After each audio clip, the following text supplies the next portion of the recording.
Nabi Ibrahim mempunyai dua istri. Istri pertama bernama Sarah dan istri kedua bernama Hajar. Sarah melahirkan seorang anak laki-laki yang dinamakan Ishak, dan Hajar melahirkan anak laki-laki juga yang bernama Ismail. Sarah merasa kurang senang hidup bersama Hajar. Berkali-kali ia meminta kepada suaminya agar Hajar dan anaknya dipindahkan ke tempat lain.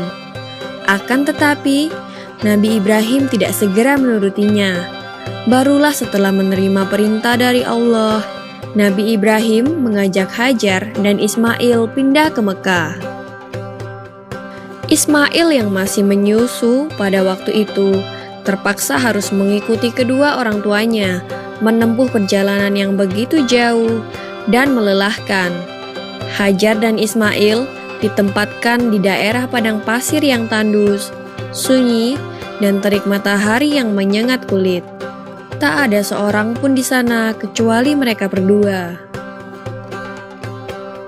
Setelah beberapa tahun Nabi Ibrahim alaihissalam meninggalkan anak dan istrinya itu, ia pun merasa rindu. Beberapa kali ia mengirim utusan untuk melihat keadaan anak dan istrinya itu.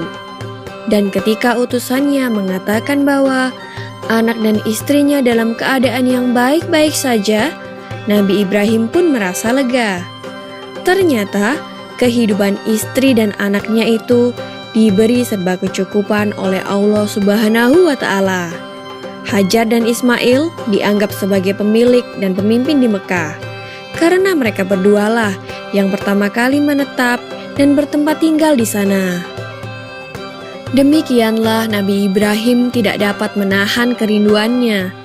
Ia pun berangkat ke Mekah dan bertemu dengan Hajar dan Ismail di padang Arafah.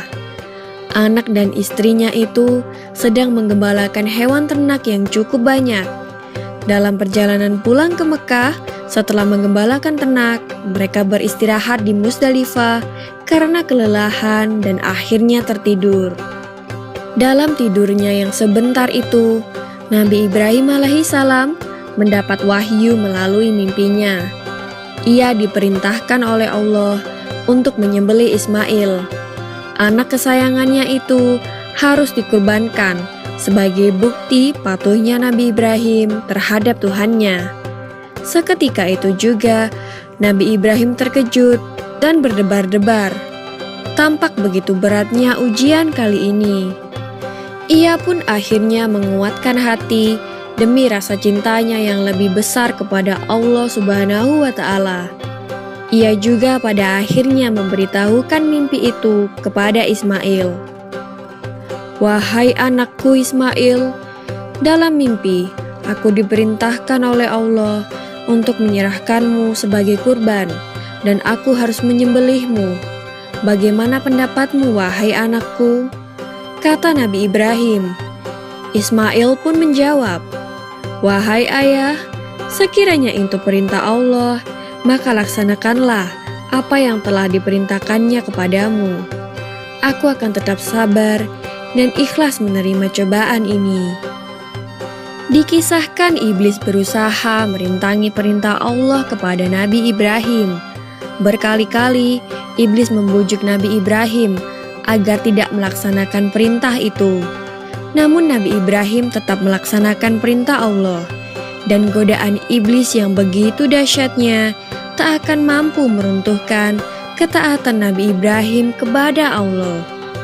Nabi Ibrahim membawa Ismail ke atas bukit. Di sana, Ismail mengenakan kain penutup mata, dan pedang tajam pun sudah dipersiapkan. Ketika pedang itu sudah berada di leher Ismail, tiba-tiba tubuh Ismail pun diganti dengan seekor kambing yang gemuk oleh malaikat Jibril. Dengan demikian, selamatlah Ismail dari penyembelihan. Allah Subhanahu wa Ta'ala berfirman kepada Nabi Ibrahim, "Hai Ibrahim, kau sudah melaksanakan perintahku dengan ikhlas. Sebagai gantinya, aku berikan binatang ternak untuk disembelih. Ini adalah cobaan besar bagimu." Peristiwa itu terjadi pada tanggal 10 Dzulhijjah di Mina, dan sampai sekarang dirayakan seluruh umat muslim sebagai hari raya Idul Adha. Dan umat Islam yang melaksanakan ibadah haji juga dapat melakukan kurban di Mina sebagai penghormatan atas Nabi Ibrahim alaihissalam. Demikian kisah Nabi Ibrahim alaihissalam. Semoga kisah ini dapat mempertebal iman kita kepada Allah Subhanahu wa Ta'ala. Amin ya Rabbal 'Alamin.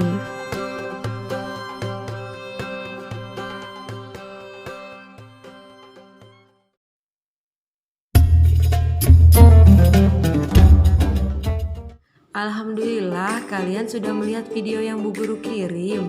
Bu Guru punya pertanyaan nih. Pertanyaan pertama yaitu, siapa nama anak Nabi Ibrahim? Pertanyaan kedua, apa perintah Allah kepada Nabi Ibrahim? Ya, itu pertanyaannya nanti. Tolong dijawab ya pertanyaannya.